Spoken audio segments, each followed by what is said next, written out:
everybody, to the book club episode of Adeptus Ridiculous, where we discuss the large collection of the Black Library. The Harlequins are in, Ahriman is out. But before we get too deep into that, if you enjoy our podcast, check out patreon.com/AdeptusRidiculous. You can get access to the Discord, bloopers if they happen, HD posters, including the brand new one. It is very special for very special individuals. Someone is extremely excited about this, and possibly multiple people. And you can check it all out at orchidate.com. If you want to get it in a physical form and or other awesome merch, we have a 10% off deal going for the rest of the year. You want some dice or something like that? Check them out. Snag them before the holidays. Yippee. Well, I guess this is coming out after Thanksgiving. Before Christmas. Yeah. Yippee. Get yourself some Black Friday. Well, I guess it might not be out before that. Well, whatever. Thunderbolts and lightning. Very, very frightening. Exciting. Oh, that was two. Thunderbolts and lightning were I don't know there weren't that many thunderbolts and lightning in this book. I don't think. I mean, there were definitely some custodians. You know, they had thunderbolts. There were sure there were. There was a lot of stuff in this book. Yes. I have thoughts. Oh, you have thoughts? All right. I have thoughts. Right. How do you have thoughts?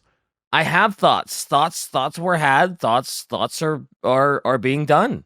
Okay. Mm-hmm. Okay. Good to know. Good to note. Do you want to hit me with the? Well, I guess we'll hit everyone with the quick plot synopsis first. Okay. Very easily. This is False Gods. It is the sequel to Horus Rising, direct sequel. Written by different author. Written by Graham McNeil. The original one was written by Dan Abnett.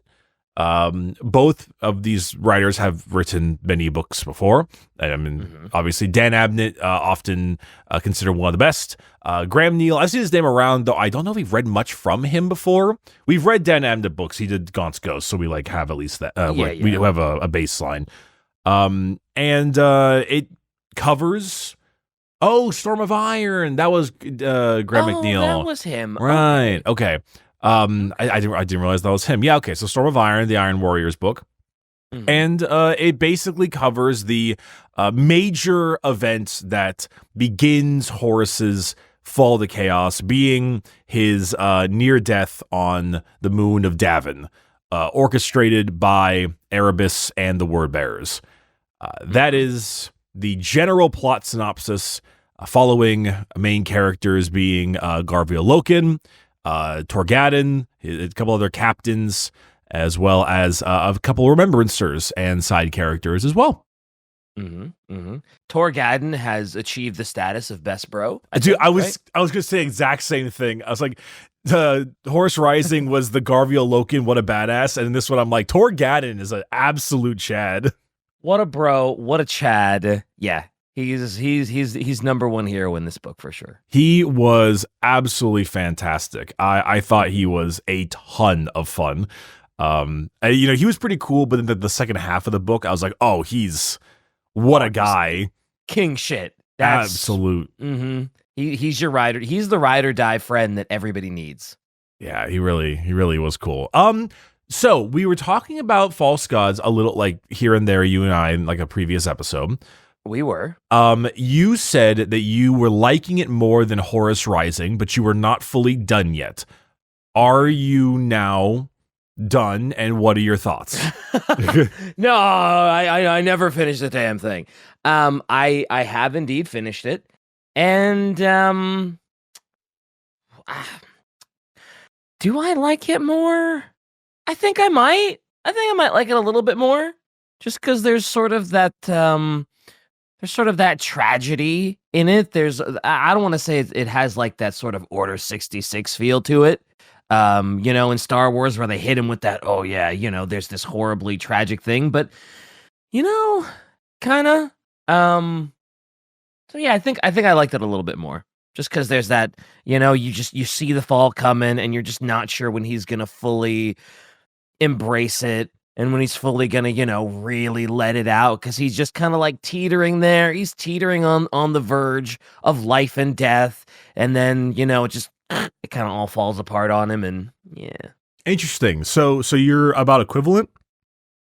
Yeah, maybe equivalent. Interesting. I am less hot on it, actually. Oh, really? I think the first half was outstanding. I really at the first half. I think everything on Davin's moon was like pure cinema. The moment they land on Davin's moon and all the Nurgling people are arriving and it gets all screwed up, that stuff I thought was just absolutely fantastic. I loved it to death. Okay. Past that, I think the second half of the book is a bit weaker. I don't think it's as good, but I just have one major complaint with it, which is that I think Horus's fall is really rushed.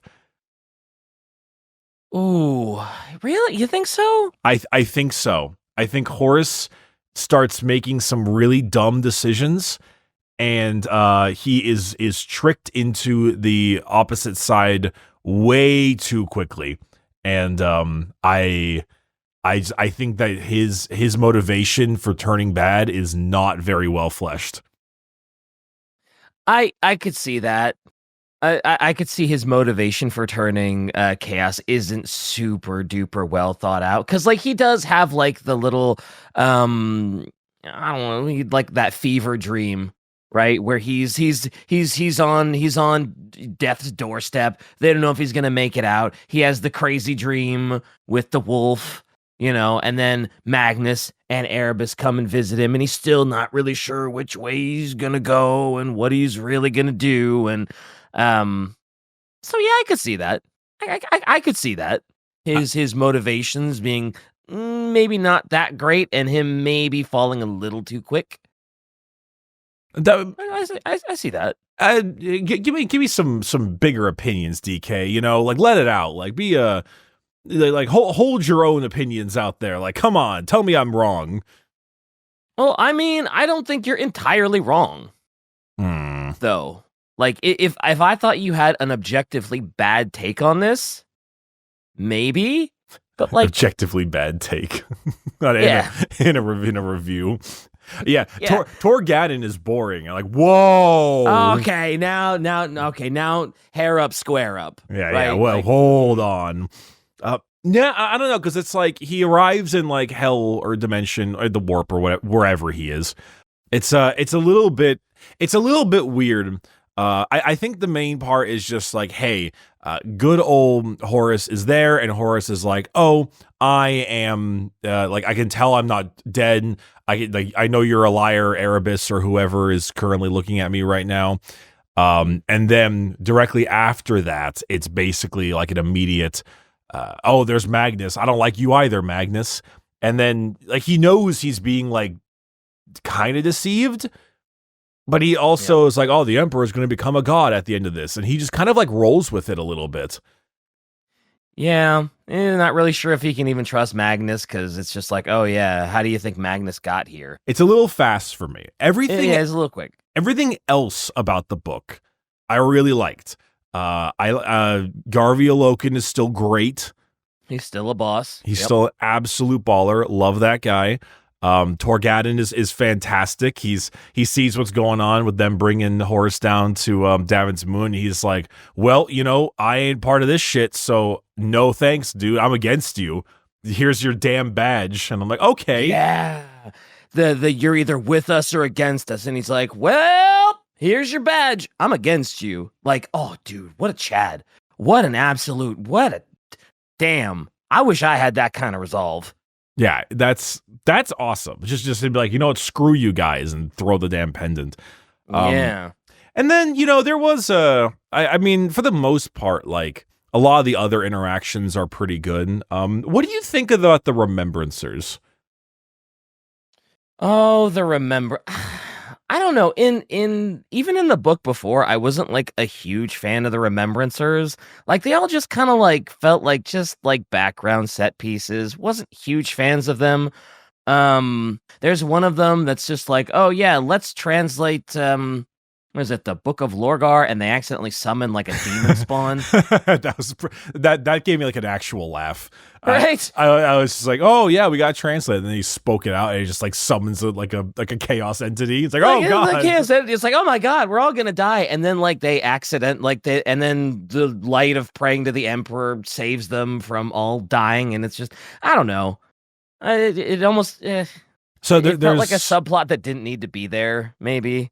So there's three Remembrancers. There's Ignace Carcassy, who is the chubby poet, who's kind of a douchebag. Then you've got oh god, their names are so like they're so like glup shitto names, you know. One is like Verulin something.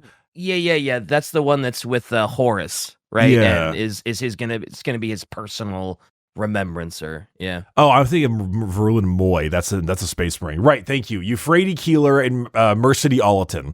So Ignace is the poet. Olatin is the one that Horus likes, or did. See, they all just blend, right? Right? They all just blend. Like no. I was right. It was a V. It was Petronella Vivar. Which was the one that was secretly worshiping the Emperor and is still writing the little thing that's still being like passed out and everything. Which one is that? Euphrates Keeler.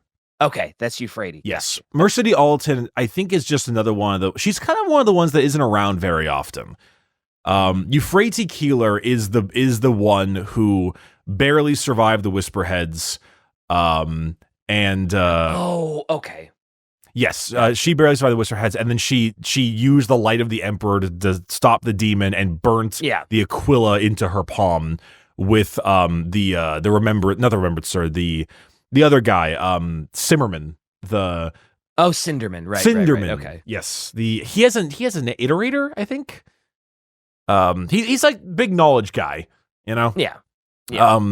Yes, Petronella Vivar was the one who wrote the "I was there the day that Horus fell," because she means literally when Horus was stabbed and was dying.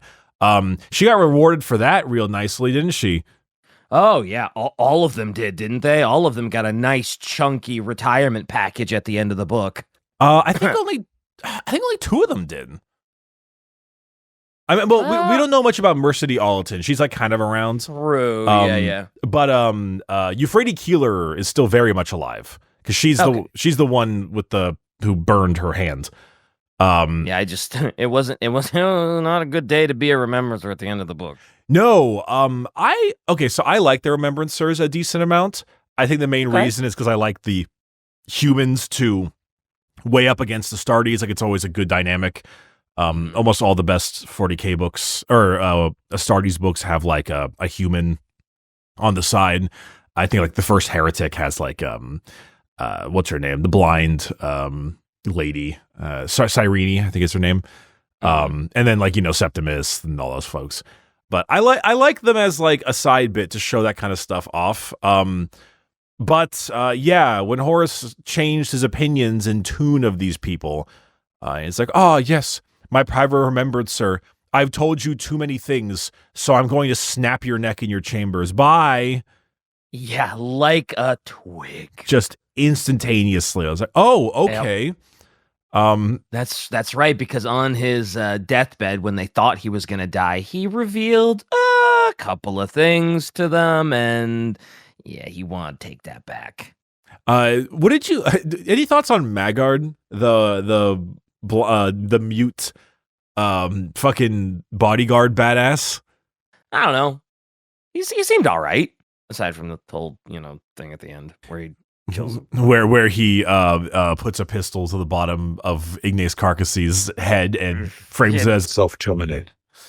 Yeah, but he also had like an anathema soul removing sword rapier and was fighting off like poxwalkers. Oh, which was right. Really cool. He did have that one moment where he was just hardcore fighting off all of the Nurglings on the planet. That's true. Okay, he was a little more badass than I remembered. Okay, okay, you got me.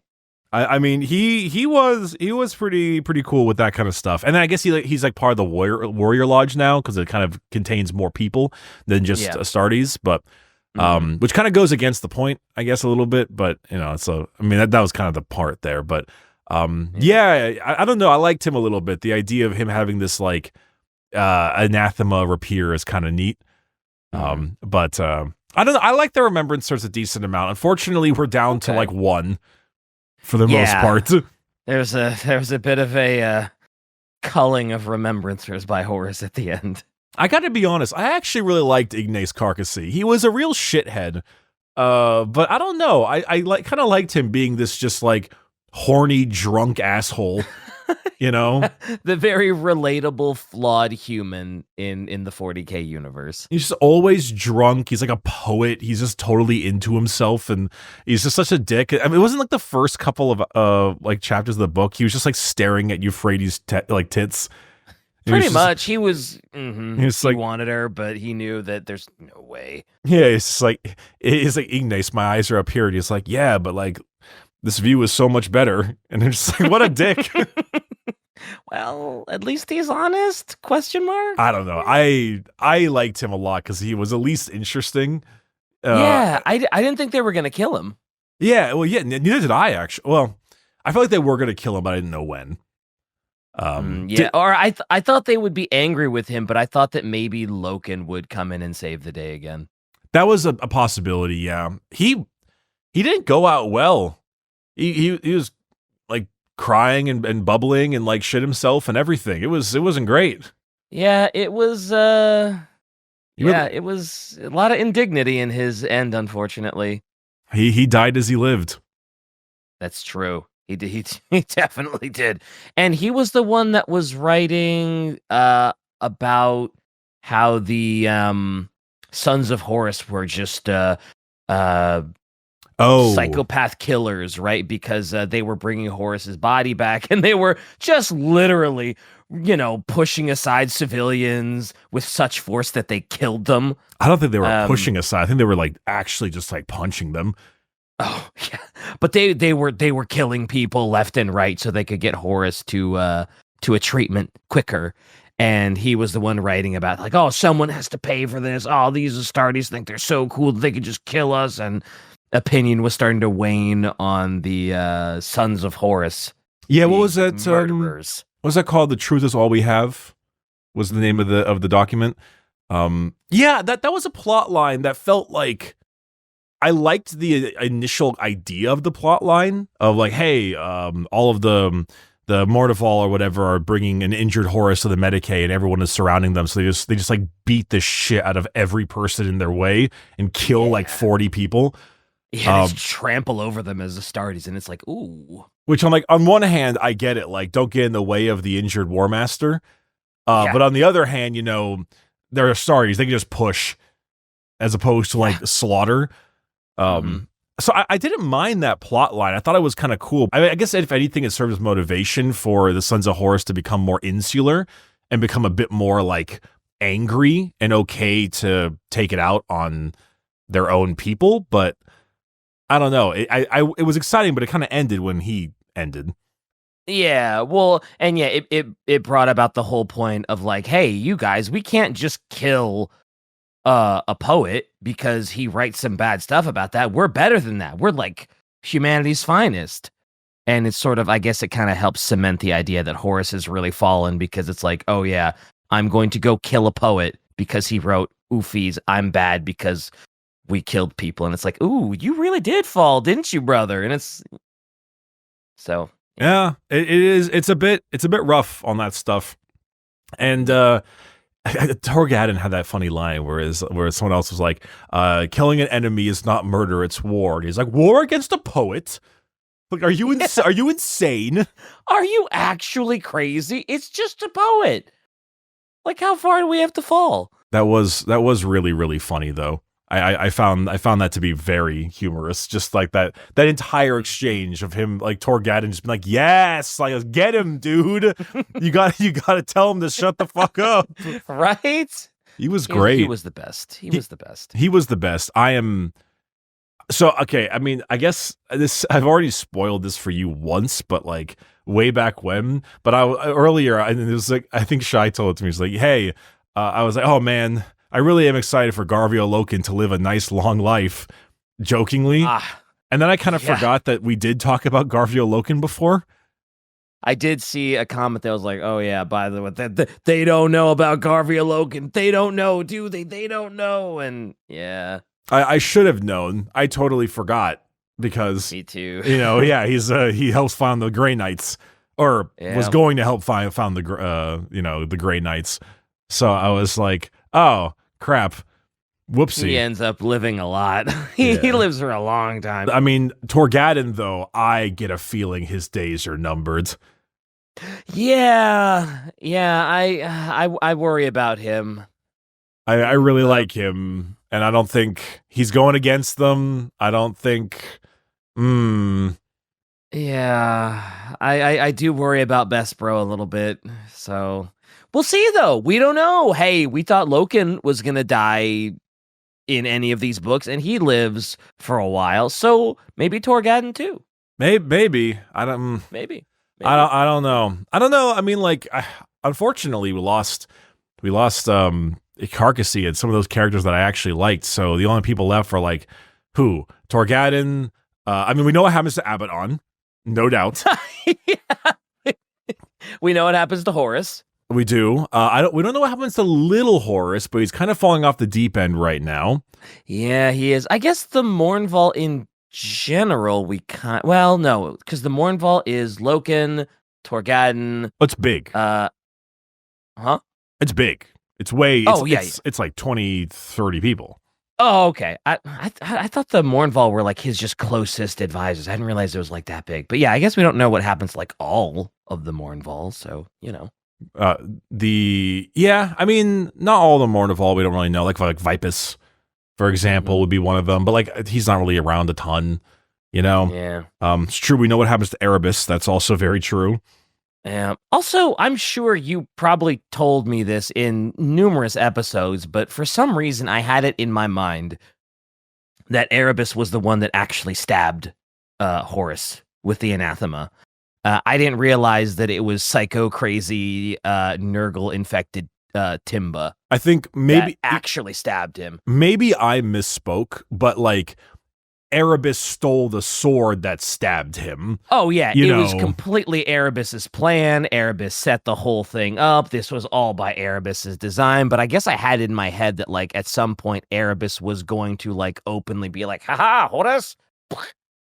Yeah, that's kind of maybe that was me misspeaking or just not knowing the full context. But yeah, Erebus obviously stole the sword. Yeah. So yeah. He set it up. It's his plan. His big scheme. Erebus is such a shitter. Oh, he really is the best villain. The best villain is the villain you love to hate. And Erebus, business is a booming. I kind of like him a lot, though. I'm not gonna lie. I start to really enjoy. Erebus lately, and I don't know why. I think it's just because he's so awful. Yeah, because he's such a good villain. You just love to hate him. Yeah, he's. I don't know. I don't get it. I think he's just like, and he's talking such a hoity-toity asshole accent. That's also just a Toby Longworth being a fantastic VA. Yep. But he always talks like this. Mm-hmm. That hoity-toity, holier than thou. Just such a punchable person, Erebus. Just, God. I really found it funny when Karn showed up on, and then he had like 3 lines, and then there was just like the thickest Russian accent possible. Yeah. It was just like, oh, all right, that's how we're doing Karn, I guess. Mm-hmm. Yep. It's fitting. It's a fitting Karn. I liked it. Shai says, shouldn't he have a German accent? Why would Karn have a German accent? Karn the Betrayer? I don't know. Yeah, I don't know. I always thought of them having like, what his name is spelled Karl. Oh, with the umlaut. I don't know. I always thought like the World Eaters, because of like the gladiatorial pits, would have more of like that kind of accent, like a gladiatorial thing. I just didn't expect like hardcore Russian. That's the only thing I didn't expect. Yeah. I mean, obviously with caveats, considering that everyone Toby Longworth is a pretty goddamn good VA. Oh yeah, the voice acting in the audiobook was pretty spot on. Yeah. I don't really have any complaints. And was that did I understand the second half right where Horus started the war with the what do they call the auto something technocracy? Oh, that one faction near the end of the book. Yeah, and it's just because Horus was like, "Damn, y'all have STCs? I'm gonna pretend like y'all tried to assassinate me and frame that as a way to start a war to get your STCs and wipe all y'all out." Did we talk about that last episode? Yeah, because what's his name? Regulus is in this book. Yeah, the guy who talks to the guy who talks to the Fabricator General and was like, "Hey, here's all this cool stuff that we got." I believe that is the STCs that they snagged. Because once you said STCs, Horus was like, "Oh, sick," and just shot him instantaneously. Yeah, I guess I didn't realize Horus was just that far gone that it was like, oh, STCs, bam, fake assassination attempt. That's why we're going to war and wiping literally all of you out. And then Angron just comes screaming out of the rubble to kill the last of you. Which provided a little bit of a distraction for someone to kill one of the Astartes as well, if I'm not mistaken. Sorry, Shy. I mean, I don't have dementia yet, but it's coming. See, we spoiled ourselves before finishing Galaxy in Flames. Damn. Yeah, geez, Shy. Maybe if these episodes were, and I don't know, I was going for a Shy dig there. It didn't work out. I'm going to abandon ship. You're right, Shy. I'm sorry. Please don't hurt me. We don't have to abandon ship yet, but I'm pretty sure the flight of the Eisenstein is like soon. And that will be the real abandoned ship. All right. So, hey, the book. Am I right? What a fun book. Boy. Ah, man. What a fun ride Horus has been on, huh? I mean, it's yeah, I mean, just generally for the most part, I feel like I really liked a lot of the book. I feel like the second half is a bit meandering and a little bit like the moment when we were at the last hour, they were fighting the techno people. I was like, oh, really? We're still like, we got more wars? Like, I mean, there's always more wars, but like we're back to it again. And then the Horus motivation for me was just the biggest issue I ran into, but everything else I liked. Yeah, it was good. It was good. Yeah. Maybe the second half was a little meandering. There was a part of me that thought like they would be fighting the new faction like into the next book, because you're right. Like there's like that doesn't end until like half an hour is left in the book. Yeah, and then the last half an hour is just dedicated to killing off the Remembrancers. Yeah, and then Horus finally being like, "Hey guys, guess what I'm gonna do? F the Emperor. I'm taking over. This is my shit. Look at your brothers. They're the only ones that are gonna love you because everybody else is gonna hate us." And it's like, oh, okay. I do find it a little funny how in both books now they've ended the book with a dramatic saying of the next planet they're going to. Yes, Horus. That's right. They're good. Oh yeah. Hey guys, now we're going to Istvan. And that was yeah. False Gods, written by Graham McNeil, narrated by Toby Longworth. And it's like, oh great, as if going to ending on like, oh yeah, hey guys, we're heading to Davin wasn't bad enough. It's like, oh no, we're going to Istvan. It's like, oh no, don't go to Istvan. Oh no. It was really, really funny. Mm-hmm. I don't know. It was a good little ending, and Davin, etc. But I don't know. I think I liked it. I didn't like it as much as Horus Rising, but it's just the biggest thing for me is just Horus's fall. It's just so rushed.